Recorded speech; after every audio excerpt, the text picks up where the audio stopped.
नमस्कार साथियों, मेरा नाम है आर के सिंह। संस्कृति आईएएस के यूट्यूब चैनल पर आप सभी का स्वागत है। आज के एपिसोड में हम जिस टॉपिक की चर्चा करने वाले हैं इसका संबंध जुड़ता है हमारे हेल्थ से, यानी स्वास्थ्य से जुड़ा हुआ ये टॉपिक होगा और ये बड़ा ही महत्वपूर्ण है। जैसे अगर बात करें कि इस समय जो मौसम है वो लगातार चेंज हो रहा है और इस कारण से अगर देखें तो हम जाते हैं कहाँ पर, मेडिकल पर, क्योंकि अक्सर इस समय सर्दी जुकाम फीवर या ऐसे बहुत सारी जो हेल्थ से जुड़ी हुई समस्याएं हैं उनसे हम जूझ रहे होते हैं। और जब हम मेडिकल स्टोर पे जाते हैं तो हमारा यही प्रयास होता है कि हम किसी डॉक्टर के पास न जाकर किसी मेडिकल पे जाए और एक ऐसी गोली मुझे मिल जाए जो सारी जो समस्याएं हैं उनका समाधान हमें प्रदान कर सके। और यही हम इस्तेमाल भी करते हैं, एक गोली लेते हैं। जैसे उदाहरण के तौर पे अगर बात करें कि जैसे पैरासीटामॉल है, जिसको हम कह सकते हैं कि फिक्स्ड डोज कॉम्बिनेशन, यानी एक ही गोली में कई सारी बीमारियों के समाधान या कई सारी दवाओं का जो मिश्रण होता है उसको हम प्रीफर करते हैं, उसे खाते हैं और सारी हमारी समस्याएं दूर हो जाती हैं। लेकिन अब आप सावधान हो जाइए, अगर इस तरह की बहुत सारी दवाओं का इस्तेमाल आप रेगुलर स्तर पे करते हैं तो ये आपके लिए अलर्ट होने का समय है। क्योंकि अगर बात करें तो एक न्यूज आई है, या कहें तो जो CDSCO है यानी केंद्रीय औषधि मानक नियंत्रण संगठन, इसने अपनी नवीनतम मासिक औषधि चेतावनी सूची जारी की है, जिसमें इस तरह की कह सकते हैं कि जो महत्वपूर्ण फिक्स डोज कॉम्बिनेशन वाली जो दवाएं हैं इनकी सूची जारी की है। इसमें कई सारी अन्य दवाएं भी शामिल हैं जो कि ये मानी गई हैं कि ये मानक स्तर पे, क्वालिटी लेवल पे ये खरी नहीं है, यानी इसमें जो विभिन्न दवाओं का जो अनुपात है वो सही मानकों के स्तर पे सही नहीं है। अगर इन दवाओं का आप उपयोग कर रहे हैं तो आप अपने स्वास्थ्य के साथ छेड़छाड़ कर रहे हैं, या कह सकते हैं कि अपने स्वास्थ्य पर आप जोखिम ले रहे हैं। इसी कारण से ये मामला महत्वपूर्ण हो जाता है। तो आज हम इसी की चर्चा करने वाले हैं कि आखिर कौन सी दवाएं हैं जिसके संदर्भ में ये चेतावनी जारी की गई है केंद्रीय औषधि मानक नियंत्रण संगठन के द्वारा। तो चलिए देखेंगे कि आखिर पूरा मामला है क्या और इससे जुड़ी हुई जो भी महत्वपूर्ण बातें होंगी उन पर भी चर्चा करेंगे। सबसे पहले न्यूज को हम देखते हैं, आखिर न्यूज क्या है। तो paracetamol among 53 drugs to fail quality test raise safety concern, ये कहा जा रहा है कि पैरासीटामॉल सहित लगभग 53 जो दवाएं हैं जो कह सकते हैं कि काफ़ी प्रचलित है, काफ़ी प्रसिद्ध है, ये क्या है कि फेल हो चुकी है क्वालिटी टेस्ट में। और अब ये समस्या आपके सामने आएगी सुरक्षा के दृष्टिकोण से, आपके स्वास्थ्य को लेकर, और अब इसी कारण से चेतावनी जारी की गई है। और ये आपके लिए भी चिंता का विषय है, क्योंकि पहले हमने बताया कि हम सामान्य तौर पे क्या प्रयास करते हैं कि मेडिकल पर जाते हैं और अपने से जुड़ी हुई जो भी सारी समस्याएं हैं हम प्रयास करते हैं कि एक ऐसी गोली, एक ऐसा टैबलेट, एक ऐसा कैप्सूल या इस तरह का कोई भी हमें लिक्विड मिल जाए जिससे हमारी सारी समस्याएं दूर हो जाए, और इस तरह की दवाओं को हम प्रीफर भी करते हैं। लेकिन इन दवाओं को, यानी जो फिक्स डोज कॉम्बिनेशन वाली जो दवाएं हैं, इनमें अलग अलग जो दवाओं का अनुपात है, जो मिश्रण है, वो सही मानकों के अनुसार नहीं है।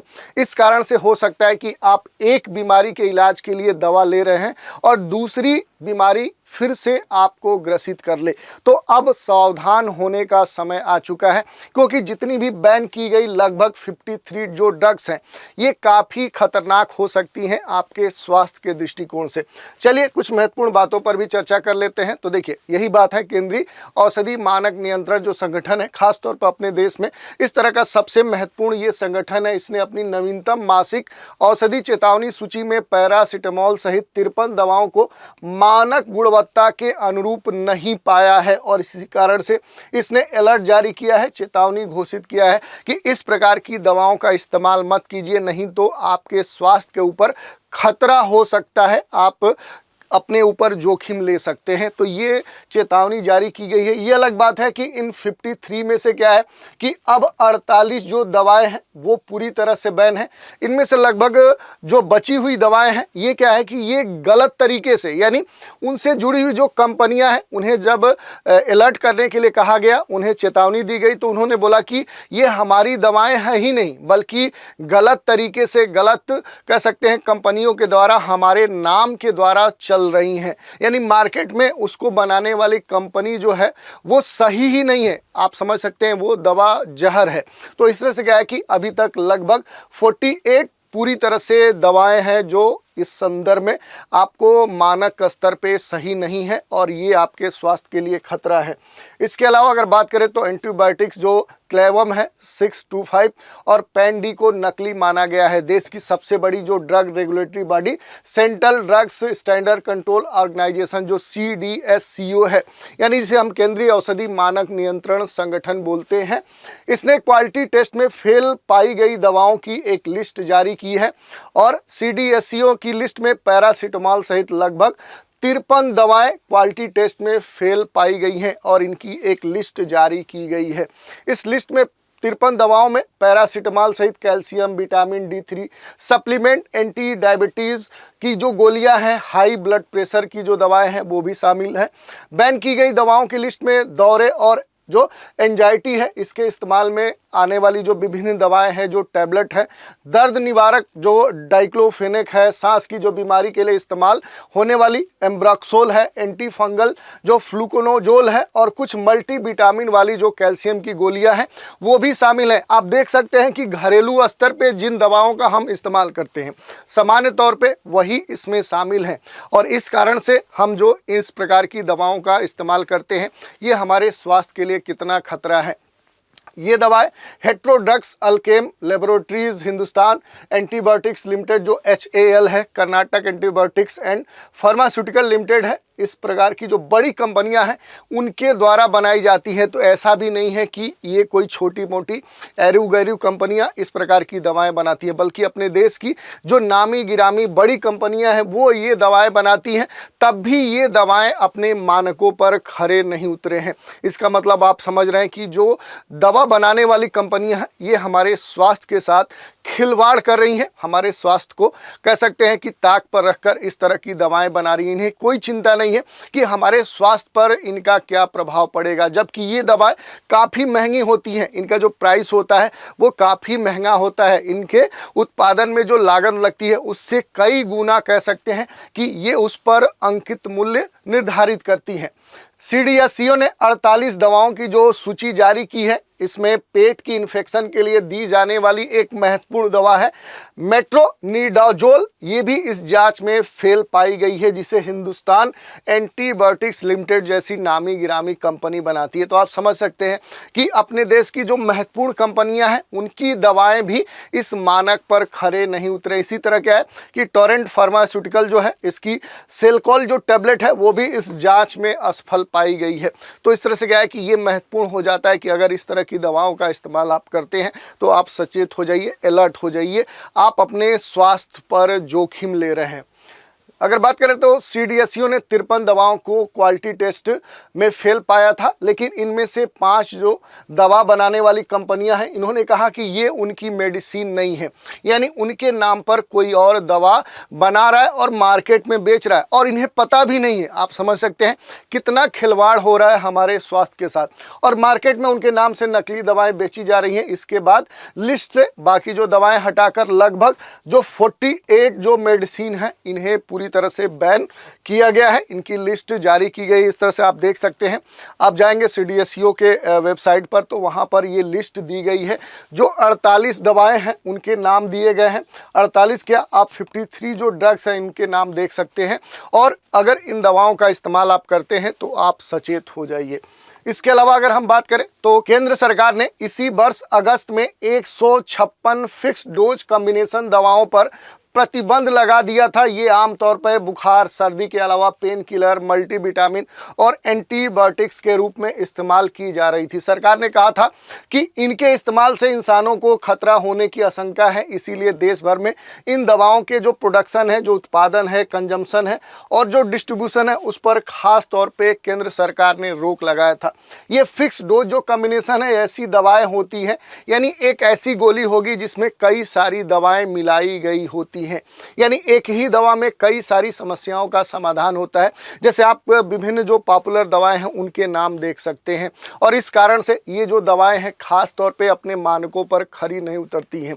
जिस अनुपात में अलग अलग दवाओं को मिश्रण किया जाना चाहिए उस अनुपात में वो मिश्रित नहीं की गई हैं, इसी कारण से केंद्र सरकार ने इन पर बैन लगाया है। तो ये हमारे लिए काफ़ी महत्वपूर्ण हो जाती हैं। इसके अलावा सरकार ने ड्रग्स टेक्निकल एडवाइजरी बोर्ड को इसके सिफारिश पर ये आदेश जारी किया था। तो ऐसा नहीं है कि ये ऐसे ही कह सकते हैं कि ये जारी किया गया था। और बोर्ड ने अपनी रिपोर्ट में कहा था कि इन एफडीसी जो कह सकते हैं फिक्स डोज जो कॉम्बिनेशन वाली जो दवाएं हैं, इसमें मौजूद जो इंग्रेडिएंट्स हैं उनका कोई मेडिकल जस्टिफिकेशन भी नहीं है। यानी इसके संदर्भ में ये कहा गया है कि मेडिकली कोई तर्क नहीं है कि क्यों इस अनुपात में मिलाया गया। यानी मनमाने तरीके से जो कंपनियां हैं इसमें जो भी दवाएं मिलाई गई हैं, फिक्स डोज कॉम्बिनेशन वाली जो दवाएं हैं उसमें मिला दी हैं, इसमें कोई तर्क नहीं है। तो आप समझ सकते हैं कि आप एक मर्ज का इलाज के लिए एक दवा ले रहे हैं और दूसरा मर्ज आप पैदा कर रहे हैं। तो इस कारण से क्या है, ये हमारे स्वास्थ्य के लिए कितना खतरनाक हो सकती हैं। कुछ डेटा ले लेते हैं, जैसे इन 5 जो फिक्स डोज जो कॉम्बिनेशन वाली जो दवाएं हैं इन पर प्रतिबंध लगा है। ये काफ़ी पॉपुलर दवाई हैं, जैसे मेफेनोमिक एसिड और पैरासीटामोल जो इंजेक्शन है बड़ा चलता है। और ये जो पूरा कॉम्बिनेशन है ये पूरी तरह से क्या है, मानकों पर सही नहीं है। दूसरा कॉम्बिनेशन है सिट्रीजिन HCl है और पैरासीटामोल के साथ फेनिलिफ्रीन जो HCl है, ये भी कॉम्बिनेशन बड़ा पॉपुलर है।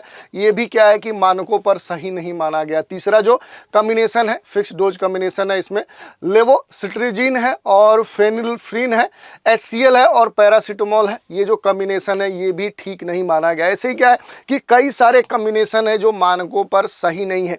इसमें अलग अलग जो दवाएं दी गई हैं, जैसे मान लीजिए कि आपको फीवर है और फीवर क्या है कि आपको अधिक है, तो ये अगर आप दवा ले रहे हैं तो इसमें पैरासीटामोल क्या होगा कि कम होगा, बाकी दवाओं का जो अनुपात होगा बहुत ज़्यादा होगा। तो जहां आप फीवर के लिए ये दवा खा रहे हैं लेकिन आपको क्या हो जाएगी, दूसरा साइड इफेक्ट हो जाएगा, दूसरी बीमारी आपके अंदर समा जाएगी, यानी आप दूसरे बीमारी से ग्रसित हो जाएंगे। तो आप समझ सकते हैं कितना खतरनाक है ये फिक्स डोज वाले जो ड्रग्स हैं। दूसरी अगर बात करें तो इसमें ये जो अभी कह सकते हैं जो बैन लगा है, जो अलर्ट किया गया है, इसमें बहुत महत्वपूर्ण जो अलग अलग समस्याएं हैं उनसे जुड़ी हुई दवाएं हैं, जैसे हेयर ट्रीटमेंट, स्किन केयर और एंटी एलर्जिक जो दवाएं हैं वो भी इसमें शामिल हैं। केंद्र सरकार की ओर से जारी आदेश के मुताबिक जो एमाइलेज है, प्रोटीएज है, ग्लूकोमाइलेज है, पैक्टिनेज है, अल्फा ग्लैक्टिसोडेज है, लैक्टेज है, बीटा ग्लूकोनेज है, सेलुलेस है, लाइपेज है, ब्रोमेलैन है, जाइलेनस है, ये बहुत सारे कह सकते हैं कि इनके इस्तेमाल से इंसानों को खतरा होने की आशंका है। बैन की गई दवाओं की लिस्ट में हेयर ट्रीटमेंट और कह सकते हैं स्किन केयर और एंटी एलर्जिक से जुड़ी हुई महत्वपूर्ण दवाएं हैं जो काफ़ी पॉपुलर है। तो आप समझ सकते हैं कि इस तरह की अगर दवाओं का इस्तेमाल कर रहे हैं तो कितना जोखिम ले रहे हैं। सरकार ने कहा कि इन दवाओं के बदले दूसरी दवाएं मार्केट में उपलब्ध हैं। तो ऐसा नहीं कि अगर इस प्रकार के किसी भी समस्या से आप ग्रसित हैं तो इन्हीं दवाओं का इस्तेमाल करें, और ऐसा नहीं है कि ये दवा नहीं लेंगे तो आपकी समस्या का जो समाधान है वो नहीं मिलेगा, बल्कि इनसे जुड़े हुए अलग जो दवाएं हैं, दूसरी कंपनियों की जो दवाएं हैं वो मार्केट में अवेलेबल रहेंगी, उन पर कोई बैन नहीं रहेगा। तो आप उनका इस्तेमाल कीजिए, इन बैन की गई दवाओं का इस्तेमाल नहीं कीजिए। इसके अलावा एक और सूचना है, जैसे राजस्थान में मुख्यमंत्री फ्री दवा योजना की 10 दवाइयों के सैंपल भी फेल हुए हैं, इस कारण से उन दवाओं पर भी बैन लगने का बात कहा जा रहा है। इसके अलावा अगर देखें तो इन दवाओं की सप्लाई पर भी रोक रखा गया, जैसे मेसर्स ऑग्रोन जो रेमेडीज की कफ सिरप है या जो क्लोरोफ्लोफेनिकल आई जो ड्रॉप है ये भी क्या है कि इसमें शामिल है। तो ऐसे बहुत सारी जो दवाई हैं उस पर क्या किया जा रहा है, इन पर, इनकी सप्लाई पर, इनकी आपूर्ति पर पूरी तरह से बैन लगा दिया गया है, इन्हें रोक दिया गया है। तो इस तरह से क्या है कि ये काफ़ी चर्चा में है। अब इसमें सबसे महत्वपूर्ण एक तथ्य और भी है जो CDSCO है, यानी जो केंद्रीय औषधि मानक नियंत्रण संगठन है, जिसने क्या है कि इससे जुड़ी हुई विभिन्न गतिविधियों पर रोक लगाया है। तो इसके बारे में भी थोड़ा सा हम देख लेते हैं कि आखिर केंद्रीय औषधि मानक नियंत्रण जो संगठन है ये है क्या। तो देखिए, स्वास्थ्य सेवा महानिदेशालय, स्वास्थ्य एवं परिवार कल्याण मंत्रालय, भारत सरकार के अधीन केंद्रीय औषधि मानक नियंत्रण जो संगठन है ये भारत का राष्ट्रीय विनियामक प्राधिकरण है। ठीक है, इसका जो मुख्यालय है ये कोटला रोड नई दिल्ली में स्थित है और इसके देश भर में 6 रीजनल कह सकते हैं कि ऑफिस है, 4 उप क्षेत्रीय कार्यालय हैं, 13 बंदरगाह कार्यालय हैं और 7 इसकी लेबोरेटरीज है, प्रयोगशालाएं हैं। औषधि एवं प्रसाधन सामग्री अधिनियम 1940 और नियम 1945 ने औषधियों और प्रसाधन सामग्री के विनियमन के लिए केंद्रीय और राज्य नियामकों को विभिन्न जिम्मेदारियां सौंपी हैं। इसके अलावा अगर बात करें तो इसमें औषधियों और प्रसाधन जो सामग्री होती होती है, यानी जो मेडिकल ट्रीटमेंट से जुड़ी हुई जो दवाएं हैं, या कह सकते हैं कि दूसरी जो आपके सौंदर्य प्रसाधन से जुड़ी हुई जो विभिन्न सामग्री है उसको विनियमित करके रोगियों की सुरक्षा, अधिकार, कल्याण सुनिश्चित करने के लिए अधिनियम और उनके तहत बनाए गए जो नियम है, प्रावधान है, उनको सामान्य उनका क्रियान्वयन करने की परिकल्पना की गई है। यही नहीं, CDSCO देश में निर्मित, आयातित, वितरित चिकित्सा उत्पाद की सुरक्षा और प्रभावकारिता और गुणवत्ता सुनिश्चित करने के लिए अपनी सेवाओं में पारदर्शिता, जवाबदेहिता और एकरूपता लाने के लिए लगातार प्रयासरत है। आप देख सकते हैं भी, क्योंकि इसी का परिणाम है कि हाल ही में इसने जो अपनी लिस्ट जारी की है, यानी इसके द्वारा जो भी दवाएं मानकों पर खरी नहीं उतरी हैं उसको इसने पूरी तरह से बैन कर दिया है। ड्रग्स एंड कॉस्मेटिक एक्ट के तहत CDSCO दवाओं की मंजूरी, क्लिनिकल जो ट्रायल है उसका संचालन, दवाओं के लिए मानक निर्धारित करना, देश में आयातित दवाओं की गुणवत्ता पर नियंत्रण और ड्रग्स एंड कॉस्मेटिक एक्ट के प्रवर्तन में एक रूपता लाने के उद्देश्य से विशेषज्ञ सलाह प्रदान करके राज्य औषधि नियंत्रण संगठनों की गतिविधियों का समन्वय करने के लिए भी मूल रूप से यही उत्तरदायी है, जिम्मेदार है। और CDSCO राज्य नियामकों के साथ मिलकर रक्त और रक्त उत्पादों और इसके अलावा जो फोर्थ द्रव, जो वैक्सीन है, सीरम है, ऐसी महत्वपूर्ण दवाओं की कुछ विशेष श्रेणियों के लाइसेंस देने के लिए भी संयुक्त रूप से क्या है, जिम्मेदार है। तो ये हमने देख लिया कि आखिर जो CDSCO है ये है क्या, इसके कौन से ड्यूटीज़ हैं, कौन से उत्तरदायित्व हैं, कौन सी जिम्मेदारियां हैं और ये उन्हें कैसे निर्वहन उनका कर रहा है, ये सारी बातें हमने देख ली। तो आज के एपिसोड में इतना ही। आज के एपिसोड में आप हमारे साथ बने रहें, इसके लिए धन्यवाद।